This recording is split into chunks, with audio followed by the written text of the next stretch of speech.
Recently मेरे दादाजी मुझसे बोले, बेटा हमारी जिंदगी का सबसे बेस्ट समय हमारा बचपन होता है। ये बोलकर वो अपने डायपर में हगने लगे। तो मैंने इस बात पे थोड़ा गौर किया और मुझे पता चला कि यस, बचपन सच में बहुत रैंडम होता है। बचपन में एक बार साइकिल की चेन चढ़ाते समय मेरा हाथ आ गया, तो मैं भाग के अपने अपाहिज दोस्त को भी ले आया कि उसके भी हाथ आ जाए। बचपन में मुझे मेरी दादी का चरित्र सही नहीं लगता था, क्योंकि वो मुझे डेली नया तारा दिखा के बोलती थी वो तुम्हारे दादाजी है। बचपन में मैं थोड़ा भोला भी था, ऐसे फालतू किसी को उंगली नहीं करता था, वरना फिर मैं 9 तक ही गिन पाता था। एक तो तब कोई भी आके गिनती पूछ लेता था, और उंगली करते समय गिनना कितना मुश्किल होता है पता है। बचपन में मैं और मेरा भाई हमेशा WWE देख के लड़ते थे, क्योंकि माँ बाप की चाहते लड़ने लायक थी नहीं। एक तो मेरा छोटा भाई बचपन में बहुत शांत स्वभाव का था, बेचारा स्कूल में भी सीनियर से बुली होता था। हाँ, वो सीनियर मैं ही होता था।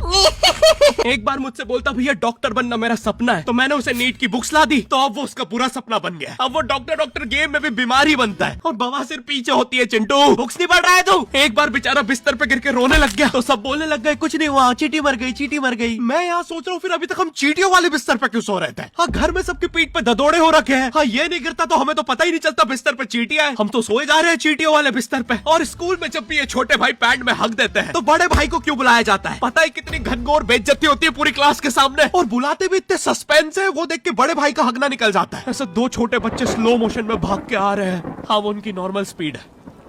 मैं देखता हूँ मेरे भाई को क्राइम सीन से 2 पियून पकड़ के ले जा रहे हैं। उसे ब्राउन रंगे हाथों पकड़ लिया गया। मेरे भाई ने मुझसे जाते जाते कहा, मुझे फंसाया जा रहा है। मुझे पता था इस लेंडे के पीछे की कहानी इतनी सिंपल नहीं हो सकती। कड़ी तहकीकात के बाद मुझे पता चला इस लेंडे के पीछे बड़े बड़े पॉलिटिशियंस, गैंग लीडर्स और माफिया इन्वॉल्व है। मेरा भाई सही कह रहा था, ये उसका लेंडा नहीं है। हैंड्स अप पीटी टीचर, तो वो लेंडा तुम्हारा था। तो तुम्हें पता चल ही गया, तुम मुझे कभी नहीं पकड़ सकते। रुको, भाग गया। जाने दो उसे बेटा, हमने पीटी टीचर के बड़े भाई को बुला लिया है वो लेंडा उठाने।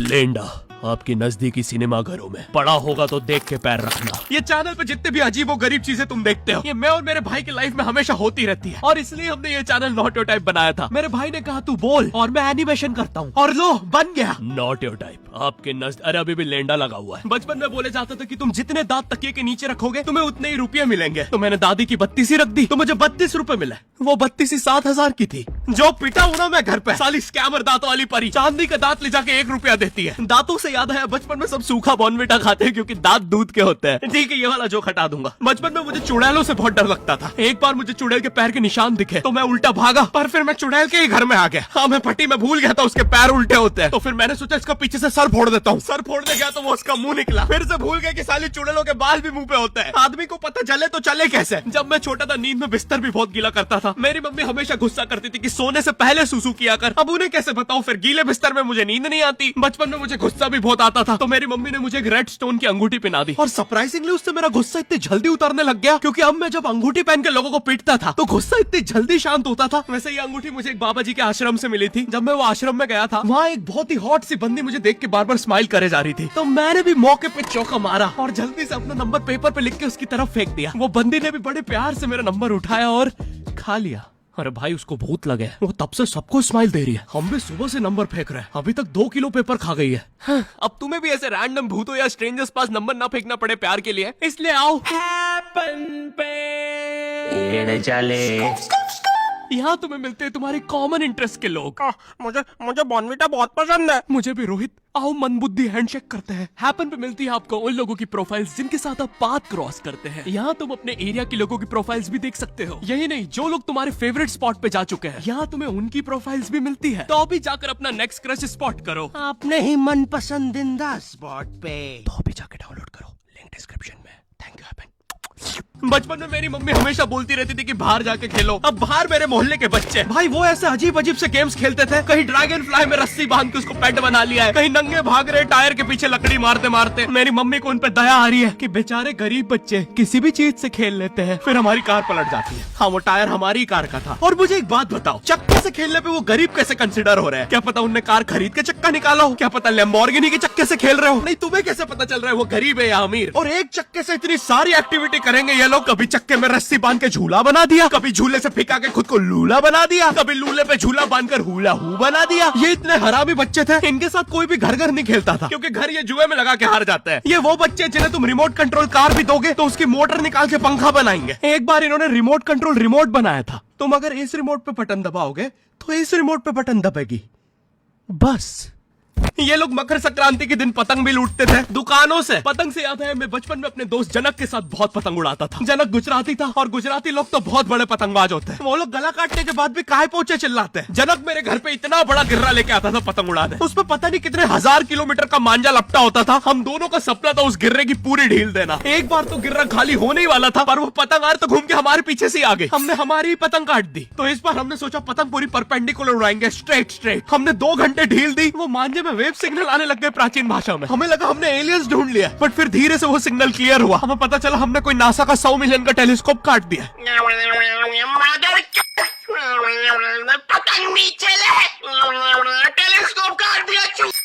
नासा का टेलीस्कोप जैसे ही नीचे गिरा बच्चों से पहले विसरो ने लूट लिया। बहुत वियर्ड था, इतने सारे बुड्ढे छत कूद के भाग रहे थे। एक तो जनक के मांझे में इतनी सारी गठाने होती थी, वो मांझा इतना भारी हो जाता था। हम चौथे माले से पतंग उड़ा रहे, वो दूसरे माले पे उड़ रही है। बचपन में बोला जाता है किसी भी स्ट्रेंजर से बात नहीं करते, तो फिर मैं इशारे करता था। तो फिर दादी मेरे चरित्र पे सवाल उठाती थी। दादी से याद है पुराने जमाने में एंटरटेनमेंट के लिए कुछ होता नहीं था, तो लोग 7-7, 8-8 बच्चे पैदा कर लेते थे ताकि उन्हें जायदाद पे लड़ता देख मजे ले सके। मेरे पापा के 5 भाई और 4 बहनें हैं, टोटल 9 बच्चे। मेरी दादी ने जिंदगी के 9 साल बस बच्चे दिए। दादी ने 9 साल तक पेट में इतनी लाते खाई है, उनके अंदर से एब्स आ गए थे। मेरी दादी लिटरली अंदर से टूट चुकी थी। उनका इतनी बार ऑपरेशन हो रखा है, उनको डॉक्टर ने टाकों की जगह चेन लगा दी थी। भाई आज के जमाने में तो इतने बच्चे कोई पैदा नहीं करता, उल्टा अबॉर्शन करवा लेते हैं। और यस मैं अबॉर्शन बोलूंगा क्योंकि मुझे जेल नहीं जाना। एक तो इंडिया में भी अबॉर्शन करवाना लीगल है, लेकिन बच्चे का जेंडर जानना इलीगल है। मतलब तुम मार तो सकते हो लेकिन किसे मार रहे हो ये पता नहीं कर सकते। तो देखो अब रिस्क कितना बढ़ गया है। क्या पता अंदर शेर बैठा हो या कोई बड़ा गैंगस्टर, क्योंकि तुम्हें तो पता नहीं है तुम किसकी सुपारी दे रहे हो। क्या पता वो अंदर बंदे लेके बैठा हो। बचपन में सबके मम्मी पापा डराते हैं मस्ती मत करो वरना बोर्डिंग स्कूल भेज देंगे। और मुझे बोर्डिंग स्कूल से इसलिए डर नहीं लगता था कि मैं वहां जाके अपनी फैमिली से दूर हो जाऊंगा। मुझे बोर्डिंग स्कूल से इसलिए डर लगता था क्योंकि वहां पे वो बड़े दांतों वाला ईशान अवस्थी होता है। मैंने पहली बार जब तारे जमीन का ट्रेलर देखा था तो उसमें वो पागल बच्चे ने आतंक मचा रखा था। फिर मैंने मूवी का नाम पढ़ा तारे जमीन पे। मुझे लगा बिछाए होंगे इस पागल को पकड़ने के लिए, शॉक वॉक देना होगा तारों से। इसके तो दांत भी इतने बड़े हैं, सारे तारे काट देता होगा। मुझे ट्रेलर देख के लगा कोई एक्शन मूवी है, आमिर खान जोकर बना हुआ है। मुझे लगा यही तारों का जाल बना के पकड़ेगा पागल को। हाँ ट्रेलर देख के तुम्हें क्या ही समझ में आएगा। एक शॉट में आमिर खान बोल रहा है आपके बच्चे को डिसलेक्सिया है, फिर अगले ही शॉट में जोकर बन के बड़ा मछलियां उड़ती क्यों नहीं। फिर मुझे लगा ये शायद अपने माँ बाप को बोल रहा था। और दया तो मुझे उस लंगड़े बच्चे पे आती है जिसके बगल में ईशान अवस्थी को बिठा दिया था। वो बेचारा उठ के भाग भी नहीं सकता। और मैंने तो सुना था बोर्डिंग स्कूल में बस नॉटी बच्चे जाते हैं, तो फिर इस बेचारे गाय से बच्चे को क्यों यहाँ भेज के रखा है। कहीं ऐसा तो नहीं इसके पहले पैर थे और ये बहुत मस्ती करता था तो माँ बाप ने पैर तोड़ के इधर भेज दिया। बस भाई मेरा हो गया है आज का। अगर तुम्हें वीडियो पसंद आई तो यार लाइक मारो। एम करते हैं 7 लाख लाइक्स के लिए। पिछले वीडियो में नहीं आए थे इसलिए अब मैं औकात में आ गया हूँ, इसलिए अभी लाइक मारो। चैनल पे नए हो तो सब्सक्राइब करो। मुझे मुंह दिखाई के लिए 10 मिलियन सब्सक्राइबर्स चाहिए। और हैपन को भी डाउनलोड करना मत भूलना, लिंक डिस्क्रिप्शन में। अब मैं भी जा रहा हूँ, बाय।